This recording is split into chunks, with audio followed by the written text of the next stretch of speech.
Hai, Assalamualaikum teman-teman semua. Kembali lagi dengan saya Widiawati dari jurusan Akuntansi UNAS 2019. Saya di sini akan menjelaskan bab 7 yaitu pengembangan sistem.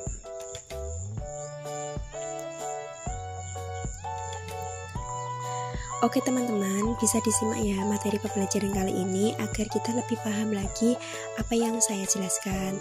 Oke, next. Yang pertama, pendekatan sistem, di mana pendekatan sistem ini terkubur selama bertahun-tahun. Namun, sepanjang akhir tahun 1960-an dan awal 1970-an, minat akan pemecahan masalah secara sistematis mulai menguat. Serangkaian langkah-langkah pemecahan masalah yang semestinya bahwa suatu masalah yang telah dipahami, solusi-solusi alternatif telah dipertimbangkan, dan bahwa solusi yang dipilih berhasil. Adapun urutan langkah-langkah, terdapat 3 kelompok tahap, yaitu ada upaya persiapan, upaya definisi, dan juga upaya solusi. Next. Tahap yang pertama ada upaya persiapan, di mana ada melihat perusahaan sebagai suatu sistem, mengenal sistem lingkungan, mengidentifikasi subsistem perusahaan. Tahap yang kedua ada upaya definisi, di mana terdapat melanjutkan dari tingkat sistem ke tingkat subsistem. Lalu ada menganalisis bagian-bagian sistem salah satu urutan tertentu. Yang ketiga ada upaya solusi, di mana ada mengidentifikasi solusi-solusi alternatif, mengevaluasi solusi-solusi alternatif, memilih solusi terbaik, mengimplementasikan solusi, dan juga menindaklanjuti untuk memastikan bahwa solusi tersebut efektif. Next. Adapun siklus hidup pengembangan sistem, yaitu pendekatan sistem merupakan metodologi. Metodologi sendiri adalah suatu cara yang direkomendasikan dalam melakukan sesuatu.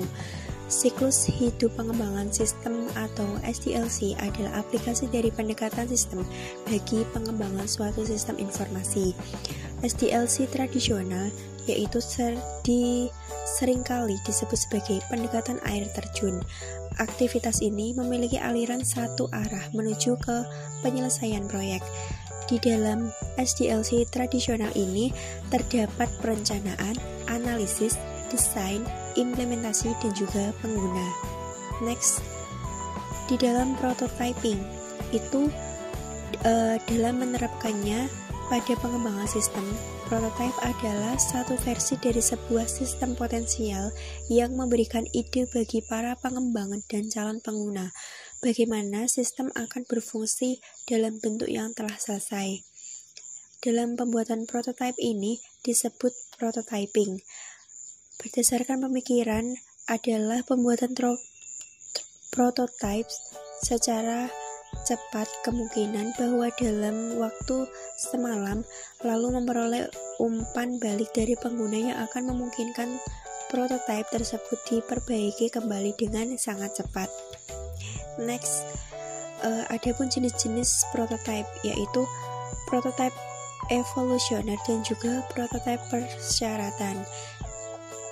Yang pertama, prototipe evolusioner merupakan terus-menerus disempurnakan sampai memiliki seluruh fungsionalitas yang dibutuhkan pengguna dari sistem yang baru.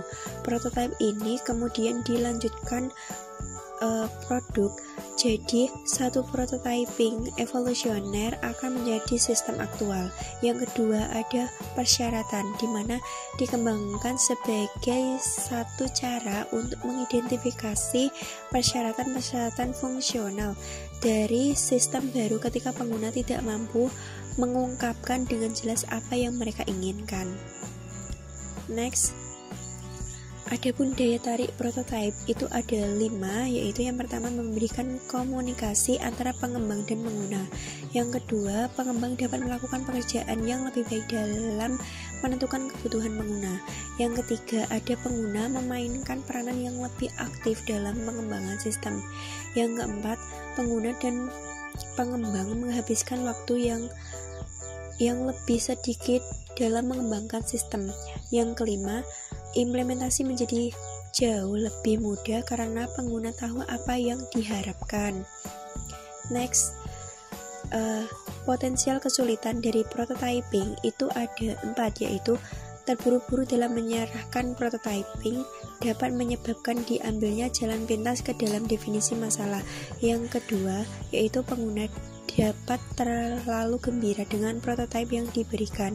Yang ketiga, ada prototyping evolusioner, bisa jadi tidak lebih efisien. Yang keempat, antara muka komputer yang diberikan oleh beberapa alat prototyping tertentu kemungkinan tidak mencerminkan teknik-teknik desain yang baik.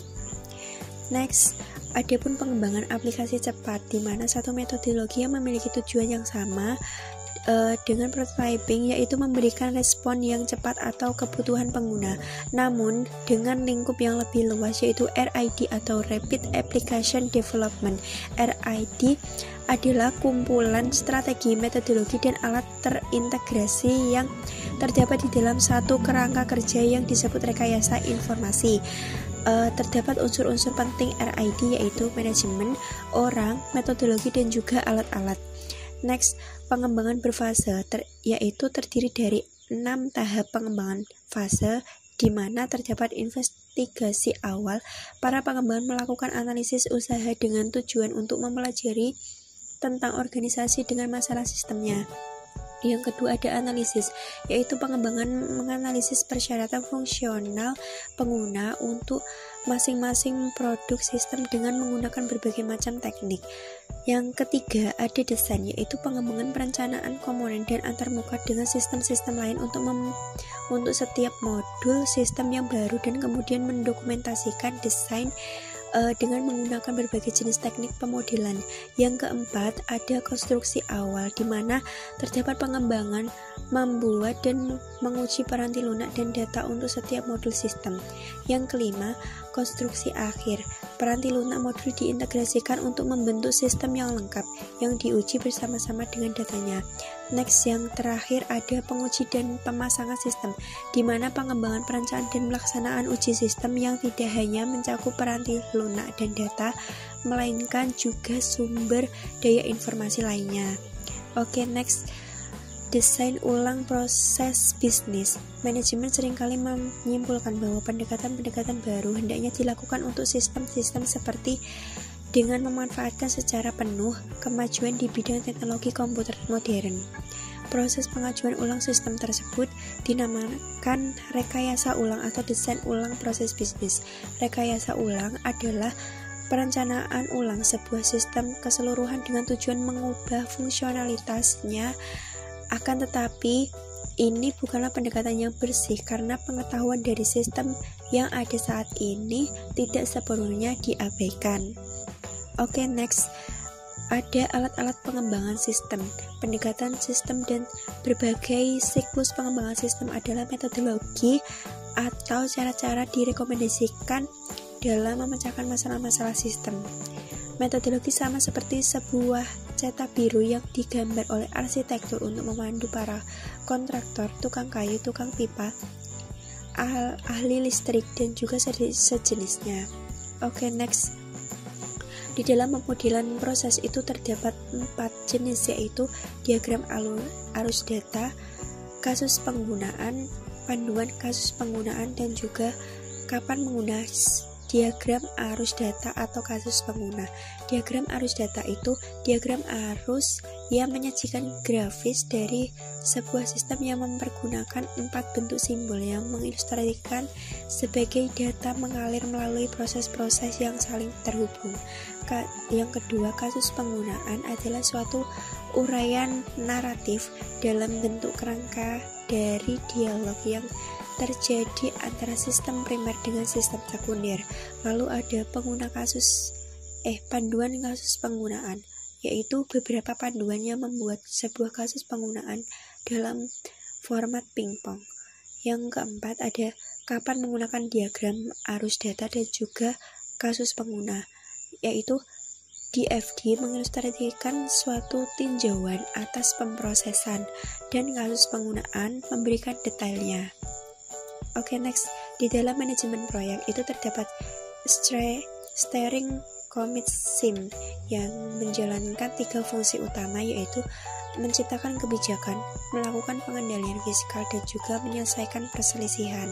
Di dalam kepemimpinan proyek itu terdapat tanggung jawab yang jatuh ke tangan tim proyek. Lalu ada mekanisme manajemen proyek, yaitu perencanaan proyek yang dibuat selama tahap investigasi awal ketika metodologi pengembangan berfase diikuti. Oke, di dalam pengembangan pengestimasian biaya proyek itu semua metode ini kurang lebih mengandalkan 3 komponen, yaitu input pengestimasian biaya, alat-alat teknik dan estimasi biaya, dan juga output pengestimasian biaya. Oke teman-teman semua, terima kasih atas perhatiannya.